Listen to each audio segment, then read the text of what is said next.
Hello, friends. Welcome back. Hour number 4 of the Matt Murphy Radio Show starts right now. It is episode 946. Pleased that you have joined us today. We've got lots to get into in the final hour. We'll get back to your telephone calls momentarily. 615-737-9986 if you'd like to be a part of the show.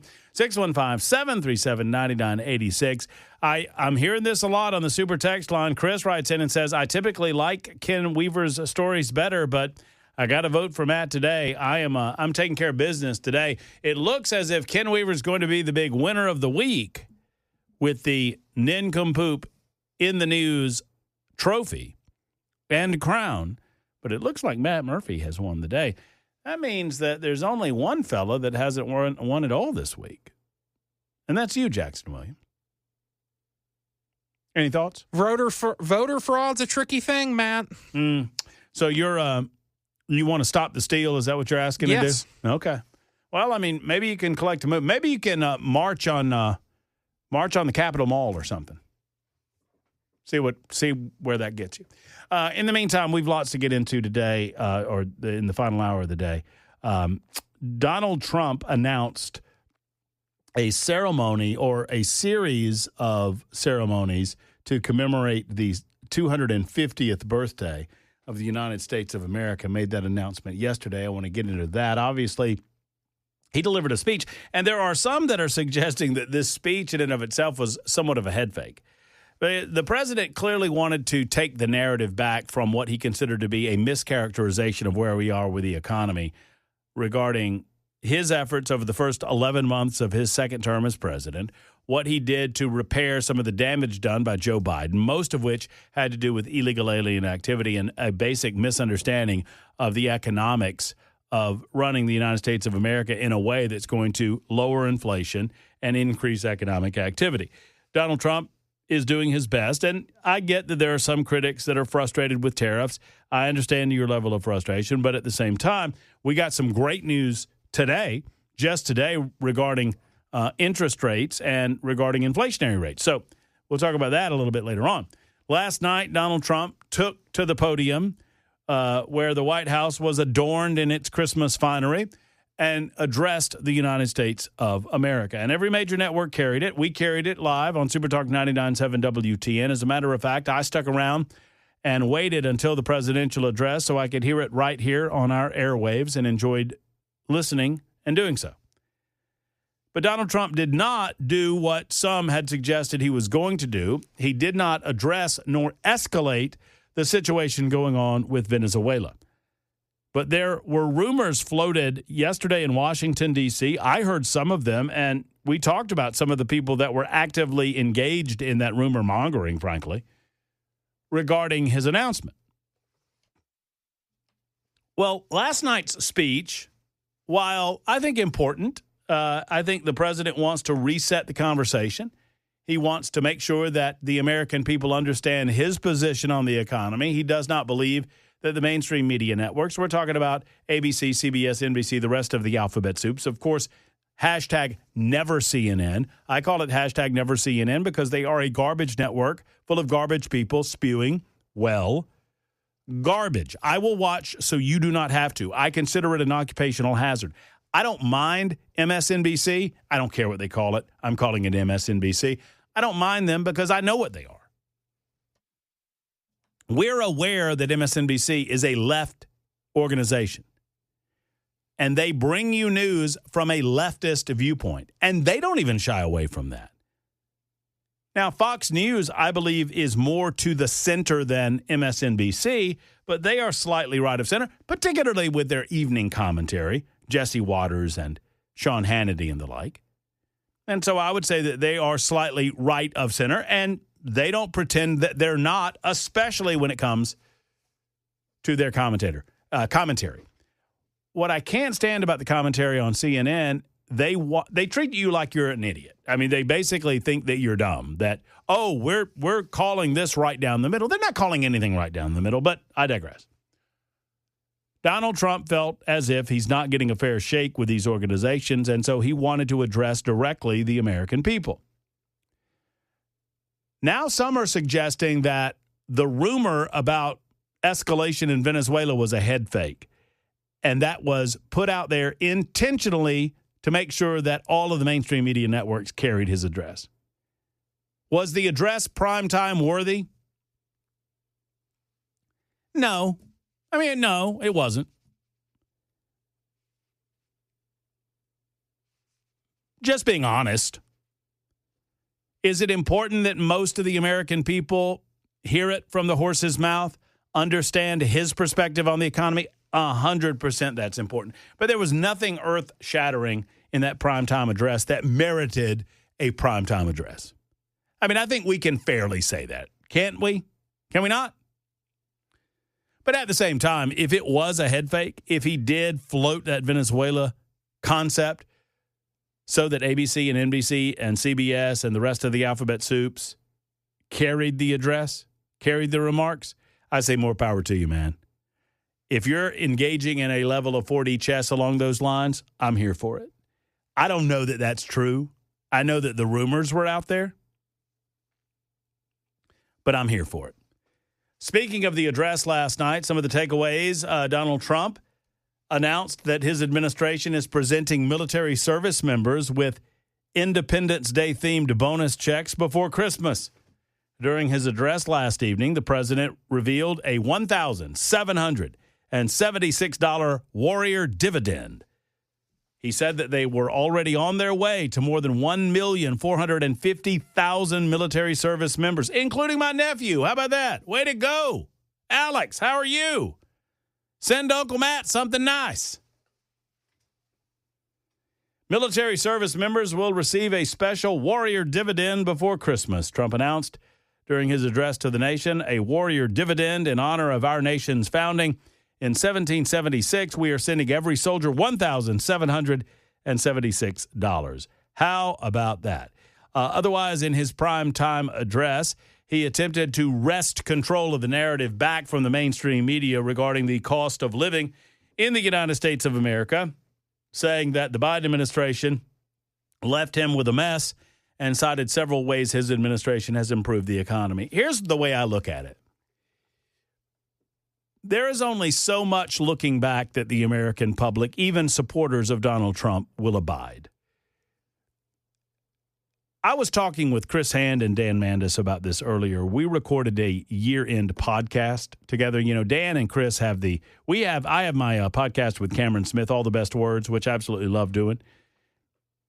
And it's a shorter form podcast. Chris and Dan do the Mostly Peaceful podcast, and they asked me to be a part of it, which was nice, and we recorded it today. And we were talking about looking back versus looking forward. And one of the ways that conservative-minded people, MAGA Republicans, Trump supporters, and libertarians alike are at a disadvantage is that we are honest-minded people.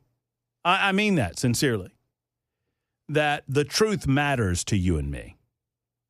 And because the truth matters to you and I, is that right? You and me, you and me, you and I, one way or the other. Because it matters to us, we call balls and strikes more fairly than do the liberals. It occurs to me that the central purpose of the existence of the Democrat Party nowadays is to convince the American people that Donald Trump is evil. And if Donald Trump says oxygen is good, the Democratic Party will begin handing out plastic bags. Over and over again, we see this as evidence of Trump derangement syndrome. I do not for a second think that the mainstream media is invested in the truth. They spin stories and they intentionally spike stories that are positive for Trump.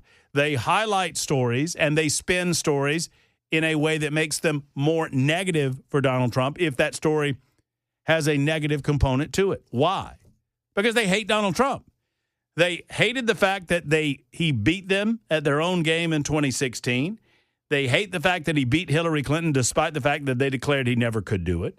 They hate the fact that they attempted to destroy him in 2020 and they could not. They hate the fact that the leftist Democrat Party attempted to destroy him between 2021 and 2025 throughout the Biden presidency, and they were complicit in that, and they were unable to do it. And they hated hated the fact that Donald Trump won re-election against what they consider to be their better judgment. They do not give a rip about the Constitution if they can rip up Donald Trump. And they prove it over and over again. Do you think for a moment that these folks care about drug boats? No. Barack Obama, what was the figure that I saw that Obama bombed like 300 separate individuals in a variety of different missions during his presidency? He's bombing people right and left. They didn't say a word about it back then. Joe Biden couldn't bomb anything because he was asleep most of his presidency. But I imagine the auto pen bombed a couple of people. Now that our president is doing this in our hemisphere for the purpose of saving our lives when it comes to drug running, suddenly the media wants to suggest to you that it's unconstitutional. Now, I've stated for the record that I have concerns about the constitutionality of what we're doing, but those concerns are way down on my list. Way down on my list of things to discuss. Way down on my list of real concerns that I have. Because at very least, while the constitutionality will ultimately be determined within the court system, and that's all well and good, at very least, I believe that Donald Trump's heart's in the right place and he's trying to do the right thing. I don't believe that the political left gives one crap about the economy. I don't. I do think that they want to highlight any and all negative economic news because they think it will look bad for Donald Trump. And as we get positive economic news in the last 24 hours, I can promise you this, they're not going to highlight that because it looks good. A Harvard economics professor on CNN News Central told one of the co-hosts there, whatever her name is, Kate Bolduan, I guess it is, that the latest consumer price index numbers were, quote, positive news for the economy. The CPI rose 2.7% year-to-year in November, down from 3% year-to-year increase in September. That, according to the Bureau of Labor Statistics. Kenneth Rogoff, a professor at Harvard, said the inflation had, past tense, very high.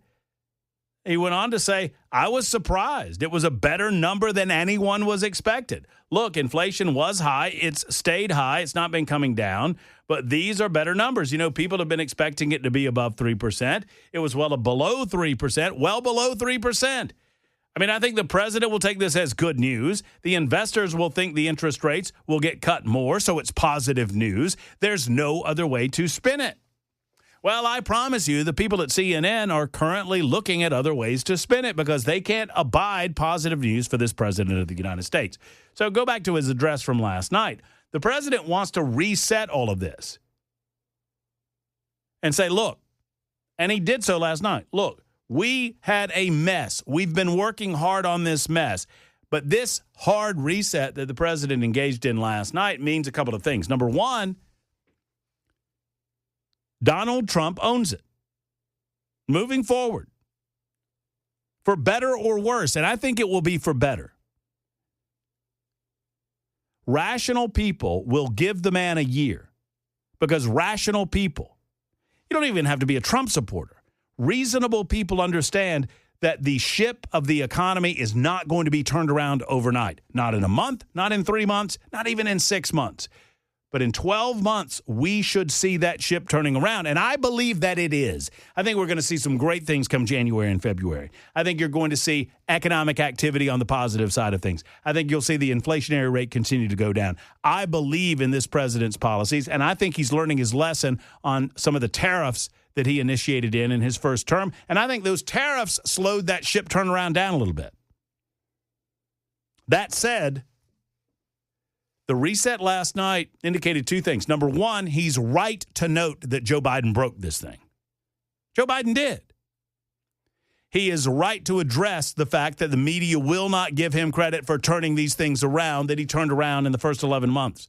They won't give him credit for anything, whether it's getting us out of foreign entanglements or keeping us out of foreign entanglements, whether it's eliminating wars or conflicts around the globe, whether it's stopping the flood of illegal alien activity at our southern border, stopping drugs at our southern border and on our waters, or economic activity that's in the positive. But if we want or expect to have positive news come the midterms, Donald Trump gets ownership of this economy moving forward. And let us hope and pray that we get great economic news. That said, I'll say this, and it's not the final show of the year, so I will not make bold predictions about 2026 until the final show of the year, but I'll go ahead and give you a preview on one of them. It is against the tide of history to expect that we can retain the House of, we being Republicans, can retain the House of Representatives. I'm not a Republican, but I do identify with them, and I do vote with them, which is why I use the collective we. It is against the tide of history to expect a hold. If you get a hold, it is a miracle. I don't know that we will. But Donald Trump began last night the fight to hold on to the House of Representatives and, by extension, hold on to the United States of America. It is 6:25 on Super Talk 99.7 WTN. Check 1, 2, check. To you and your friends, and tidings at Christmas and a happy new year. 38 after the hour. Super Talk 99.7 WTN. Sorry, I know I'm a little weird today. I've been into the milk. I've had me a little milk during the break. You know how that goes. By the way, someone asked and answered, Matt, do you not drink coffee? Yes, I do drink coffee. And what do you put in that coffee? I put Splenda because I believe in the cancer, and I put a little bit of half and half. That's milk. No, that's half and half. That's milk. That's cream. It's milk. That's cream. That's different. It's half milk, half cream, half and half. No. It's a half and half. That's different. You're such a hypocrite. I'm not a hypocrite. I don't like milk. I didn't say I didn't like half and half. Do you like half and half every morning? About half the mornings. You drink milk. I only drink the cream side. I take half and half, and I just take the cream parts. I leave the rest for someone else.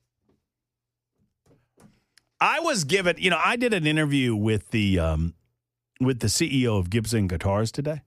How about that? I mean, you're talking to a pretty big deal, Jackson. I don't know if you knew that or not.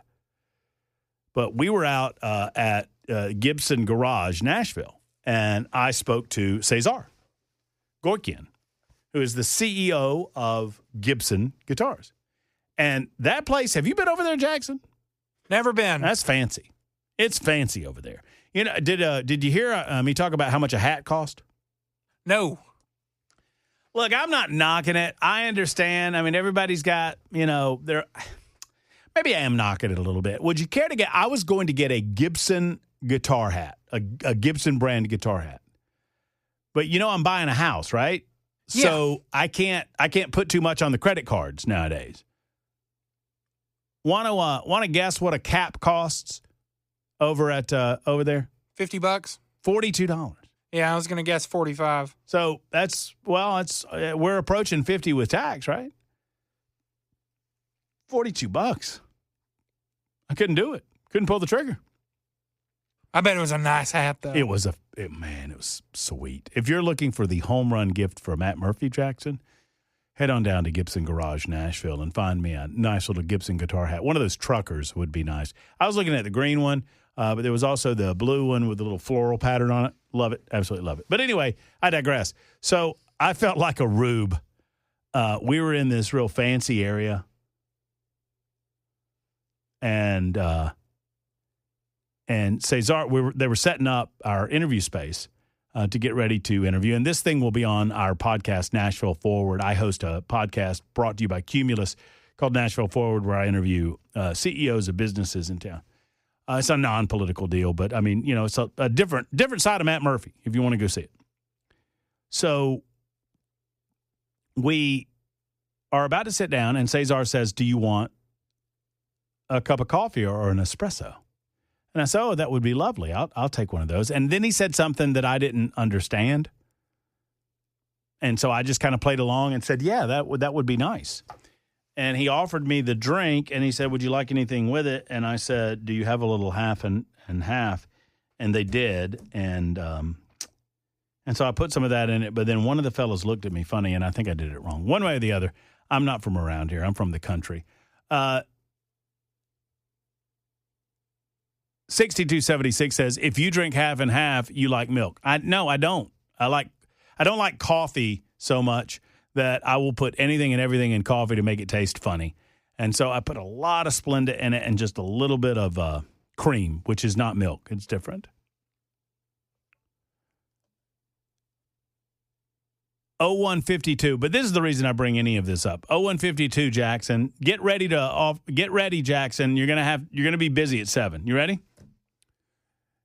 0152 says, in your countdown to 1,000 shows, I'm wondering if this show, full of retread material and self-admitted gold bricking, will count as a full show or only half. Just curious.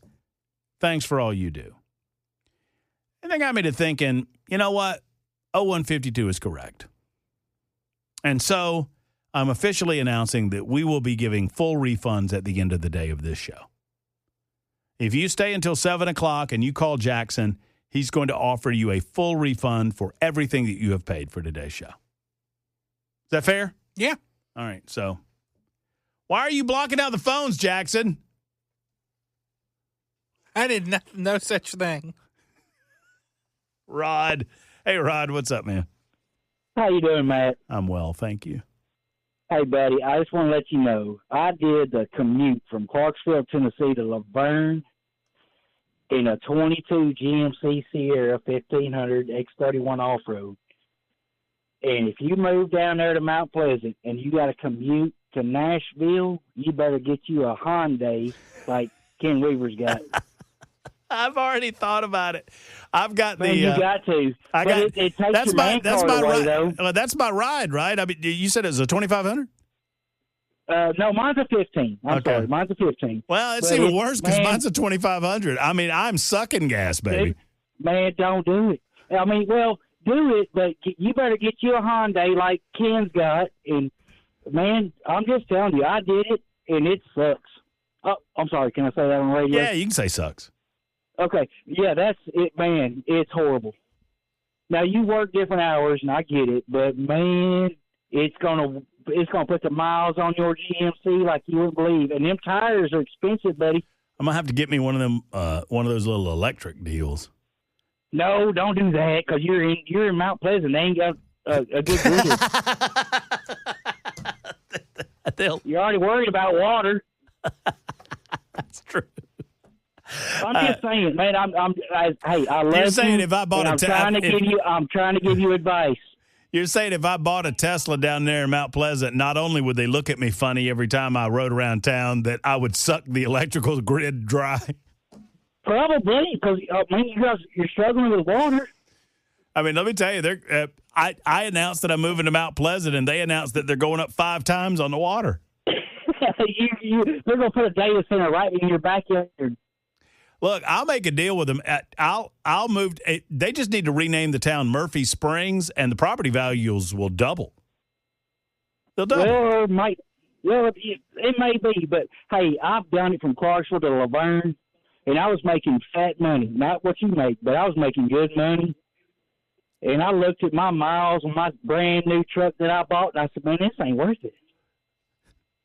I love it. No, listen, you're speaking my language because you're not saying anything I haven't already thought. It's like, man, I'm gonna either have a little Hyundai, and that takes your man card in traffic though. I get it. You feel like, let me tell you, whether you're driving one of those 1,500 or 2,500, you've got to admit, you feel like a beast in that GMC. They are the best trucks ever. I love it. I love it, but I got 75,000 miles on mine. It's 4 years old. What, you got a 22? Yeah, 22, 22 and a half when they changed the front end. I got you, man, I got you beat. I've got a 22 myself, and I've got almost 81 on mine. So I'm on a road, man. Are you on a 2,500 though? Yeah. Diesel. I'll tell you. Well, no, that's good stuff, Rod. I appreciate you. You're right. I mean, Rod's not wrong. Hey, you want to trade cars during the week, Jackson? Wait, yours isn't much better. Yeah, I drive a truck. Yeah, you get better gas mileage than that 2,500, though, boy. Promise you that. 3043, lay off MM and Jax for gold bricking. Then he made another. I need to pre-read these. I can't read the last part of that. Matt, turn one of your secret rooms into a home studio, telecommute 3 times. I've thought about it. Y'all, 7546, you're not fooling. No, one of the downstairs bedrooms, this is a stupid house, right? There's 5 bedrooms in this house. I mean, it's ridiculous. I don't know what we're doing. I have no idea what we're doing. One of them is one of them's yours, Jackson. Calm down. We're not taking your bedroom. But one of them will be converted into a home studio, and so I'll do the whole bit, and I'll have that home studio available for weather coverage or whatever, but I'm already angling, you know. Maybe a little Friday action at home. What are you shaking your head for? What's wrong with that? I don't know why you're shaking your head. Good stuff. You can't leave me. You're leaving me for just a day. Next Wednesday. Not every Wednesday. You're trading me for some fella named Buck. I am. Has nothing to do with the 2 people. Greg, Jackson, Waco wants to know if you're in a... No, don't tell them your make of vehicle. They're scouting you, Jackson. Don't do it. They asked if you're in a Ford Ranger. Yep. Are you really? I didn't realize that was a Ranger. Oh. I didn't realize. I screwed it up. Yeah, he drives a Ford Ranger. I thought it was a different brand, but yeah, whatever. 1513 says, I got a Silverado with 2. I did that show one day where we found a person with the most mileage on their vehicle, and we got a guy that was driving a Toyota pickup. This was in Birmingham. We did this several years ago, that had 700,000 miles on his vehicle, and he said he only had replaced the engine once in it, which is an insane thing to consider. I don't mean to end the show on a sad note, but we want to remind you, for those just in their cars, Greg Biffle, named one of NASCAR's 75 greatest drivers. His wife and 2 children were among 7. Originally, they were reporting 6. Now it's 7 people killed in a plane crash earlier today at an airport about an hour north of Charlotte, North Carolina. Greg Biffle was 55 years of age. Greg, his wife, Christina, his 14-year-old daughter, Emma, and his 5-year-old son, Ryder, were among the victims, along with Dennis Dutton, his son, Jack, and Craig Wadsworth. There was a statement that was put out, said, we're devastated by the loss of our loved ones. This tragedy has left all of our families heartbroken beyond words.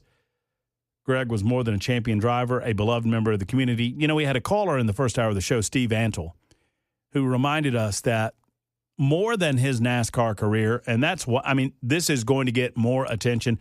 It was a very dramatic crash at the airport. They took off. They recognized they had a problem with the plane. They attempted to turn the plane around and land it, and they couldn't. It flipped, and they crashed, and everyone on board perished. But it's going to get news because of his career in NASCAR. But Greg Biffle was so much more than that. He was a good human being. Greg Biffle could fly helicopters. He could fly airplanes and helicopters. And as Steve related, during Hurricane Helene, in the immediate aftermath of Helene, there were people completely isolated from the rest of humanity in towns across North Carolina, western North Carolina, and eastern Tennessee.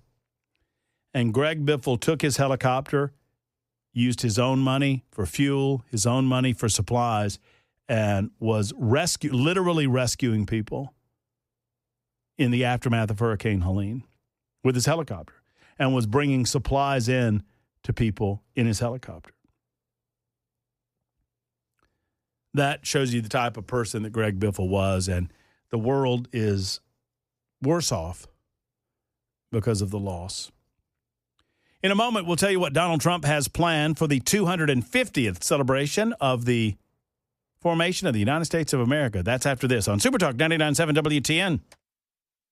Bum, bum, bum. Come on, turn that up.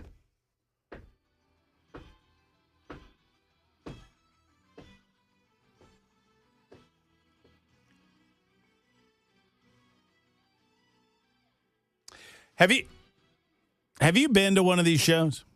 That's a Trans-Siberian Orchestra.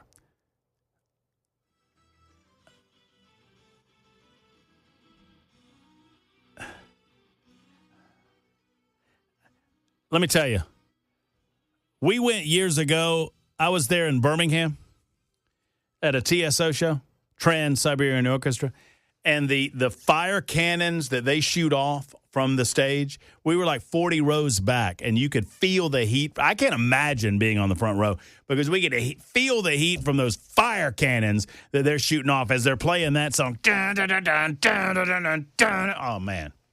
That gets me in the holiday spirit. Come on. Hey, Jeff, are you selling that ride? That's a fancy Mercedes that you're showing me. Jeff telling me that he's about 15 miles or 15 minutes away from me. I'm assuming this will be at the new house. If it passes inspection and we make sure all of that goes well. It passed inspection, but the radon is an issue. For those asking, we're buying a new house, and it's in Mount Pleasant, and it's an older home, and you got to get past this radon deal. But other than that, no mold, I'm told. No mold. No fans in the bathroom either. I'll change that. The fans or the mold? Both. You come in and we'll need some fans. Hey, I'll tell you all about Donald Trump's 250th celebration plans tomorrow on a Friday edition of the Matt Murphy Show on Super Talk 99.7 WTN. Call Jackson right now, and he will begin offering refunds for this show because you deserve them. You deserve your money back. Every cent that you paid for this radio show will be refunded to you per Jackson Williams on Super Talk 99.7 WTN. Until tomorrow, a First Amendment Freestyle Friday edition. Have a great evening, folks. Hug your loved ones. So long, everybody.